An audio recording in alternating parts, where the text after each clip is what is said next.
Tell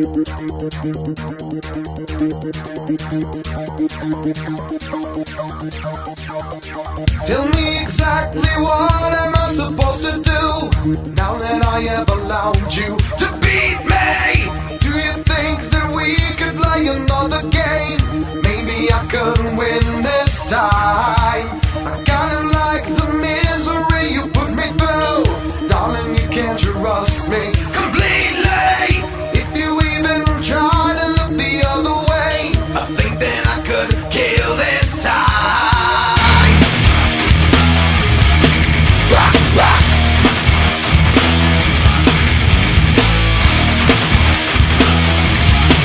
Rock, rock. It doesn't really seem I'm getting through to you, though I see you weeping so sweetly. I think that you might have to take another taste, a little bit of hell this time. Rock, rock. Lie to me. Rock, rock. Lie to me. Is she not right?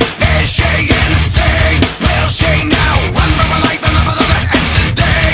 Is she not right? Is she insane? Will she now run for her life? Does she lie? You always wanted people to remember you, to leave your little mark on society. Don't you know your wish is coming true today? Another victim dies tonight. Rock, rock. Lie to me. Rock, rock. Lie to me. Is she not right? Is she insane? Will she now run for her life and live another endless day? Is she not right? Is she insane? Will she now run for her life? Now that she lied.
Mafia.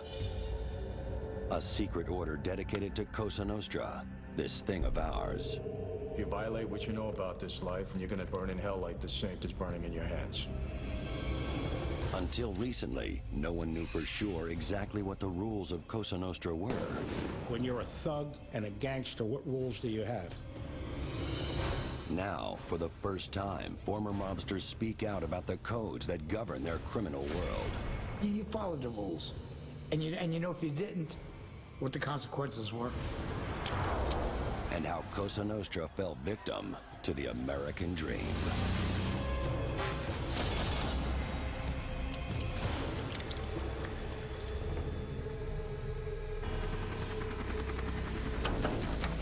Palermo, Sicily, November 2007. Police mount an airborne assault on a villa high in the mountains. Their target, Salvatore Lo Piccolo, chief of Sicily's mafia clans. Nicknamed the Baron, Lo Piccolo has evaded capture for over 20 years. With guns drawn, police drag out the occupants. Within seconds, the cops have Lo Piccolo locked down.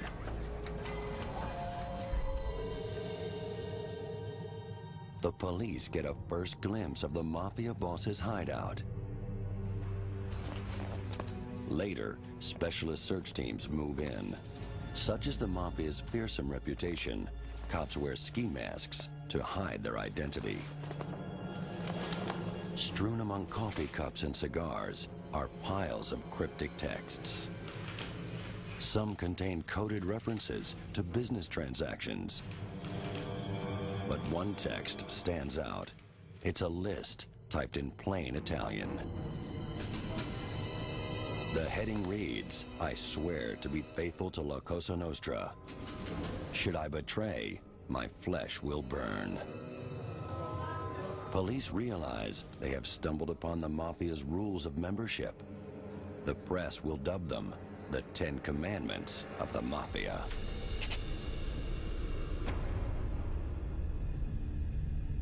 Chi deve portare rispetto non ci si può presentare da soli ad un altro amico nostro. No one can present himself to another of our friends. There must be a third party to do it. The commandments hark back to the mafia's fledgling years in the lemon groves of rural Sicily. Legend has it the mafia was born of revolution. In the 1800s, a tight-knit band of landowners offered protection to local people from oppressive Spanish rule. But the mafia soon discovered that protection is an easy way to make money. When the Spanish king left, the mafia turned to crime. In the early 1900s, America opens its shores to the poor, the weak, and the hungry. Hidden among millions who seek a better life in the New World, the mafia arrives too. By now, it's an underground tribe with its own codes and rituals. Members are clannish and secretive. They talk in hushed tones of Cosa Nostra, this thing of ours. That's why commandment number 1 sets out who can and can't belong. Chi non può entrare a far parte di Cosa Nostra. People who can't be part of Cosa Nostra are anyone with a close relative in the police. Anyone who behaves badly and doesn't hold to moral values. You have to be invited to join the mafia. Outsiders need not apply. You know, it's always best to be proposed to the life by somebody who is already in the life. And that normally would be a blood relative, or preferably would be a blood relative, because then, you know, you come from good stock and they know your background, they can trace you all the way back. The commitment demanded is total. Once you come into that life, you're allegedly a new creation in the life, and everything starts from that point on.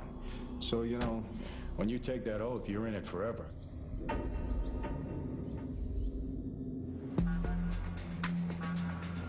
Throughout the mafia's history, the main rule of admission is a simple one. You have to be Sicilian. Even Al Capone, arguably the world's most notorious mobster, was barred from full mafia membership because he had no ties with Sicily. Michael Franzese was born to the mob. His family is Sicilian. His father, Sonny, is a high-ranking member of the New York Colombo crime family. Sonny wants a different life for his son. My dad didn't want me to enter the life. He wanted me to go to school, be a professional, and I was on the road to becoming a doctor. I was a pre-med student at Hofstra University in New York. But when Dad is jailed on racketeering charges, Michael finds himself irresistibly sucked back into the family business. My second or third year in college, I kind of got close to the boss at that time, Joe Colombo, and his sons, and they were kind of telling me, you know, what are you doing going to school? If you don't get your, get on the street and make some money, your dad's going to die in prison. And Francis spends the next 2 years learning how to be a mobster. It's a tough initiation. It's a very violent life, and you see things and you hear things, and if you're on call to do something, you got to be on call to do it. And it's all part of that kind of pledge period that you're in. Despite his impeccable mob ties, Francis faces the test posed by Commandment Number 1. His name comes before a meeting of the Crime Commission, the mob's ruling council in New York. The commission is made up of the bosses of the 5 most powerful mafia clans in America. Linked by powerful ties of kinship and brotherhood, the mafia call their clans families. Each of New York's 5 families is named after its original leader: Bonanno, Colombo, Gambino, Genovese, Lucchese. Now, their successors consider the fate of aspiring members. Do you have any objections? Maybe a guy's not worthy, maybe he has something in his past, maybe he was a snitch at one time. And so that goes around and circulates throughout all the families, and hopefully you pass inspection, so to speak. But that's kind of the security that they use. With the 5 families' approval, Francis is finally about to be inducted, or made. I got a call from my captain, and he said, I need you here at 9 o'clock that evening. It happened to be Halloween night, 1975. And he said, be on time and wear a suit. Becoming a made man means taking part in a ritual over 100 years old. Boss was seated at the head of like a horseshoe configuration. The underboss and the consigliere were to his left and right, and all the captains in our family were alongside them. I held out my hand. He took a knife, cut my finger, some blood dropped on the floor. And I cupped my hands. He took a picture of a saint and lit it aflame. It didn't hurt, it burned quick, it was just symbolic. And he said, tonight, Michael Francis, you are being born again into a new life, into La Cosa Nostra. And if you violate what you know about this life or betray your brothers at any time, then you're gonna die and burn in hell like the saint is burning in your hands. Do you accept? Yes, I do. Francis is now a mafia soldier. He's on the lowest rung of the ladder. Above him stand capos, or captains, an underboss, and the boss himself. Made men call themselves men of honor. It's a title designed to command respect. Within your community, within your neighborhood, among your peers, if you were a made guy, that really meant something. Philadelphia crime reporter George Anastasia is from a Sicilian family and grew up in a traditional mafia neighborhood. Steeped in the culture of Cosa Nostra, he rubbed shoulders with the mob on a daily basis. At least within a certain community, it meant something to be a man of honor. Especially if you're an immigrant and you don't have a lot of opportunities and you reach the top of your field. Look at me, I'm a man of honor. Mobsters lived up to the man of honor title. As a kid growing up, you see the guy with nice clothes or driving a nice car, and he takes bets and he's friendly and he'll give you $1 when you walk by, that kind of stuff. You didn't think about the treachery and the violence and the thuggery that I realize now is a major part of what all this is about. During the 1980s, Michael Francis rises through the ranks of the Colombo family. According to one magazine, he's among the top 20 most powerful mobsters in the U.S. But during his rise, the mafia undergoes a change. The mafia's business is expanding, and that means involving outsiders.